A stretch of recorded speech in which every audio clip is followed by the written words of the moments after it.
With Rob Lewis, Brent Hubbs, VolQuest.com. New little feature we're going to bring for you each and every week, kind of the top five as we kind of reflect on some Tennessee key moments. Some of them are good, some of them are bad. Rob, today we're going to dive into maybe our top five season openers for the Volunteers. Let's talk about a couple that we remember. That we remember, yeah, got our lifetime, okay? So before you start bringing up the 38 game, I don't remember the opener in 38 or 51, which, you know, those were good years for Tennessee. Let's talk about a couple that didn't make the cut that were significant in maybe a negative way. Tennessee, Darrell Taylor gets a big stop on a two-point conversion. They beat Georgia Tech to open the season a couple of years ago. That one ends up being kind of the start of the end for Butch Jones. Yeah, a lot of warning signs that game.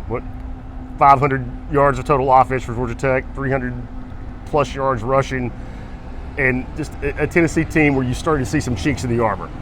Yeah, and you can certainly say the same thing about the Dave Clawson era at UCLA that night where Tennessee offensively could not do anything at all. They end up losing that football game. It starts to down. 27-24, bad. I mean, a season that Tennessee fans thought held a lot of promise. New offensive coordinator turned out to be a disaster. Not all of the honorable mentions are bad, though. I'm going to reflect back on the scuttlebutt where Tennessee played Labor Day weekend. They played on a Sunday night, which was, you know, we had Booms Day going on. Everybody's like, how's that going to work? They wear the throwbacks. The checkerboard. With the orange yoke on top, and we get to see Eric Ainge and Brent Schaefer for the first time in a rout against UNLV. Yeah, I mean, not a big win, but kind of set a benchmark of some new players. And yeah, I was going to say the interest that fall camp over Ainge and Schaefer was off the charts. I mean, it was, you know, two big-time freshman recruits. And, you know, we obviously know how it all worked out, but that was one of the more drama-filled fall camps that I can remember. And remember, Philip Fulmer let both freshman quarterbacks talk. He did. In fall camp. Closed practice down. We didn't get to see it, so we heard all about the scrimmage stuff, but he did let them talk in the middle of fall camp. Unthinkable. And remember how angry C.J. Leak was when he was ousted out and not a factor in being the starter in that. The one comparison of that game to this game, though, is the intrigue of the freshmen.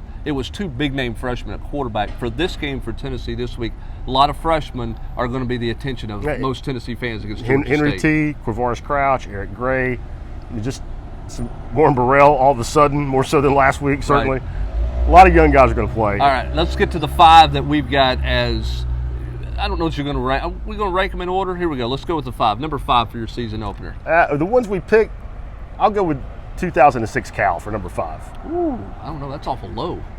Well, we got some big ones. I know, but that game cuts back. Meacham's on the scene. That was a pronouncement. Tennessee fans walked out of there with a big, their chest was back that day. Tennessee fans were back after a bad 2005. Everybody was glad to see David Cutcliffe back in the house. Tennessee handled that one from the get-go. Cal with a good team, by the way. Marshawn Lynch on that team. Deshaun Jackson on that team. The defensive lineman. Yeah, I mean, there are a lot of good players on that team. Tennessee routed them that way. All right, let's go. I maybe should have moved that one to four. But anyway. I'm winning. I like it. I'm winning. Here we go.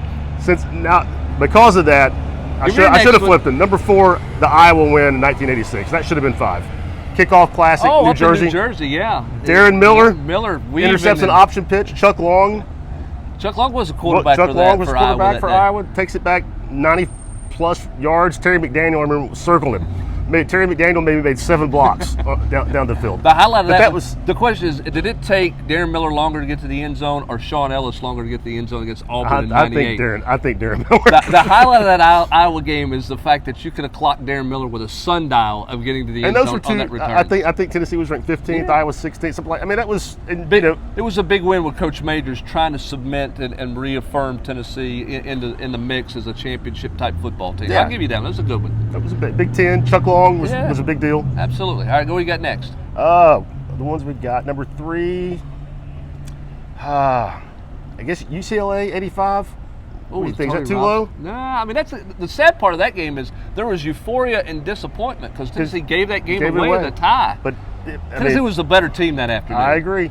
I agree. Tony Robinson running around with his index finger on the end of the ball. 26. Heaving in a country mile. Tennessee gave up one late there. That was a big one there. That set the stage, obviously, for a lot of fans to realize that team had a chance. I was going to say, I mean, it was a disappointment, but Tennessee came into that season with no hype. I mean, UCLA, national pundits thought UCLA was going to come in and walk Tennessee. Right. And the Vols, showed that they had something. Yeah, it was a disappointment. It was first of 2 ties that year, correct? It was, yeah. So, but what you saw was Tennessee had a whole bunch of offensive weapons. Their defense got better, but a whole bunch of offensive weapons on display that day with Tony Robinson. All right, you got 2 left. I think I know who they are. Are you going 98? Or are you going to go Pigskin Classic? We'll go Pigskin Classic for number 2 because it was another tie. But you're talking about it. I mean, Tennessee versus Colorado, 31-31. I mean, maybe one of the most entertaining games that for one of those kickoff classic type deals that you can remember. I mean, Colorado coming off a national championship. They had Darian Hagan, Eric Bieniemy, running the flex bone. I mean, just incredible amount of talent. Tennessee. I mean, my God. I mean. You had Pickens, you had everybody. Everybody. You had Webb, you had the whole nine. Absolutely loaded. Still remember Chuck Webb going out of bounds there as time expired Yes. and no time left on the clock. To me, the story that lasts out of that one is leading up to camp, Dale Carter. He was the best athlete, didn't know where to go in the whole 9 yards most of the time. In the coaches' meeting, coach, who you got starting, this, that, and that. Lacewell's a defensive coordinator. Secondary coach was not going to start Dale Carter. Larry Lacewell said, he'll start on Saturday if you want to work on Monday. So they put him out there and they line him up, cover 2 the whole game. I think he had 2 or 3 picks in that game for Dale Carter. I mean, just big talent, just everywhere. Talent galore off that team. Mims is on that team. So much JUCO talent Chuck back Smith. playing in Colorado. Unbelievable. Yeah, really fun game. Really fun game. I remember in '90. All right, let's go. And number to the last 1, I mean, I just think for what it led to, you got to go with Syracuse, 1998. What it led to, and just the way that game ended, the pass interference call, which was, that was a correct call. Right. But still, you don't always get that one on the road Right. in the fourth quarter. And, it kicks off just a magical season. I mean, Syracuse was really good that year. Donovan McNabb at quarterback. And Keith Bullock at linebacker. And was Marvin Harrison. I was going to say, was he still on that team? Yeah, I think he was. I think he was. Quentin Spotwood was the other wide receiver. I don't know why I remember that name, but I do. You go on the road. Syracuse was a much different program then, and Tennessee doesn't get that one. I mean, we're still talking about a 5-decade national championship. The safest bet you could have made before that game was betting the under on Tennessee scoring 34 points in that game, because the last major scrimmage, which Coach Fulmer always had the night before classes started, Tennessee's in the stadium in scrimmage. We were watching scrimmages back then. I don't think offensively they made a first down. You're breaking in T. Martin. Yeah, I mean, I don't think they made a first down. And we're sitting there, of course, Peyton Manning's gone, so you're sitting there watching, and you didn't understand the defense was really good. You're sitting there the whole time going, this offense is a train wreck. They're awful. And then they go to Syracuse and score 34 points, and suddenly you realize it's a really good defense and an offense that has got a chance with Jamal Lewis, Peerless Price, and all the weapons that they had there. And as you mentioned, set the stage. And T grew into something that whole season, and you kind of saw flashes of it, that day in Syracuse. Yeah, certainly. So this weekend in Inland Stadium, it's not a top 10 matchup, it's not a top 25 matchup, but it's a season opener that brings plenty of excitement and a lot of youth on this field for a lot of Tennessee fans to be intrigued by. Curious to see what your top 5 openers are. I'm sure we got some of them wrong. Jump on the General's Quarters and talk to us about it. For Rob Lewis, I'm Brent Hubbs.